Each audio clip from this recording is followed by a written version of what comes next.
So, good day mga boss.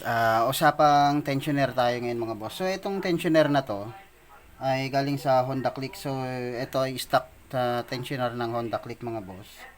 So, isa sa mga napansin ko rito, hindi ko sure kung talagang maluwag siya, itong part na to, o lumawag na lang siya katagalan mga boss. So, hindi ko sure kung ganyan talaga siya. Tapos ito, meron siyang play. Ito. So, yan. So, dito sa puno na to mga boss, meron siyang play. Pagdating naman dito sa kanyang spring mga boss, so okay naman siya, pero ang nangyayari mga boss, pumipitik. So hindi siya naglalak, hindi katulad pag talagang bago siya ay naglalak mga boss. So ito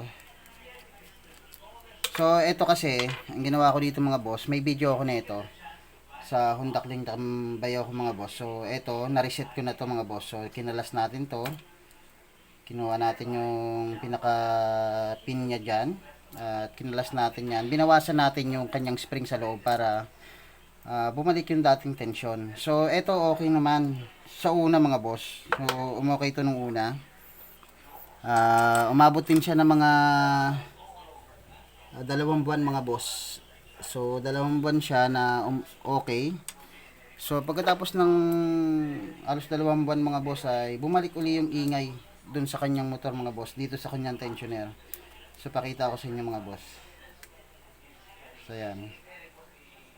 So dapat maglalak siya pagdating sa dulo. So ito ang nangyayari mga boss. So yan.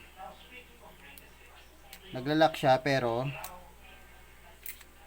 kadalasan hindi talaga siya naglalak mga boss. Tapos sobrang ingay. So may ingay yung pinaka ano natin, tensioner. So yan, okay naman siya So okay naman yung spring niya. So yan. So yan, naglalak. Kung minsan hindi, talagang yan Yan mga boss. So okay naman yung tension niya, hindi naman siya nai-stop, bumabalik naman siya, pero yun nga, may ingay. So yan mga boss. So eto, so bali tumagal siya ng 2 months mula nung nireset natin. Ang ginawa natin mga boss ay nagpa-order tayo ng tensioner sa Shopee. So ito, murang-mura lang to, 90 pesos lang sa Shopee to So yan, Tiger tensioner. So pag binili mo to sa Shopee, 90 pesos lang siya. So buksan natin to. So eto mga boss, sa ngayon okay naman yung performance na itong tensioner na to. So yan, Tiger, okay naman yung performance niya. So good na goods naman, tahimik na tahimik yung ating motor. So dito mga boss, isa sa mga napansin natin, so yan, kasi kinumpare ko na siya nung una pa lang So dito, pagdating sa bigat niya, mas mabigat talaga itong stock compare dito sa replacement mga boss. Tapos yung pinaka thread niya dun sa loob, o yung nag-hold ng thread, etong pinaka screw mga boss na flat ay dito, parang style stainless mga boss. So dito copper siya sa loob pagdating dito sa stock. Tapos pagdating naman sa quality ng alloy na ginamit dito mga boss, mas maganda talaga to, quality talaga tong stock.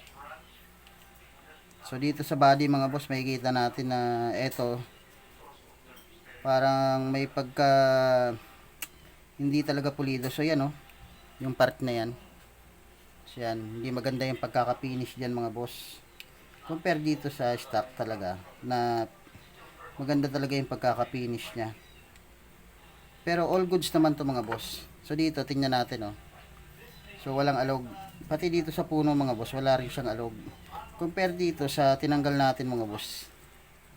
Hindi ko sure kung ganyan talaga siya mga boss O yan ang naging dahilan kung bakit naingay siya.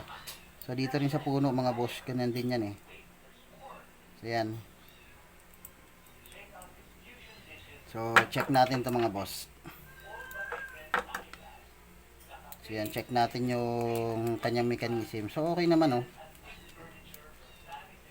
So yan. Okay. Okay naman yung play niya mga boss. So yan. So yan, recommend to mga boss tong tensioner na to. Pag nagpalit kayo ng tensioner, murang-mura lang 90 pesos sa Shopee. So all goods mga boss pag magpapalit tayo ng tensioner. So, pag nagpalit tayo nito mga boss, pag ikakabit na natin siya, so, syempre, kailangan iangat muna natin yung ating pin mga boss. So, kailangan naka-stack yan. Yan, nakadulo yan mga boss. Tapos, yung pinaka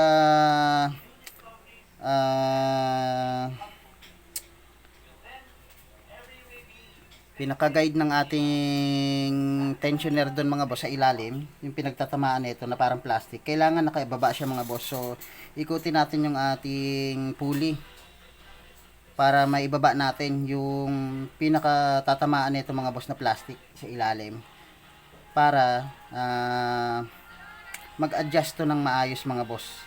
Pag once na tumakbo na yung ating motor, so kusang mag-a-adjust etong pin na to mga boss dun sa gap na kailangan niya.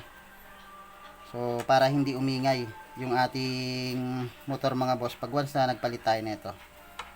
So yan. So yun lang mga boss. Ito yung ating pinalit. Tiger na tensioner, adjustable tensioner mga boss.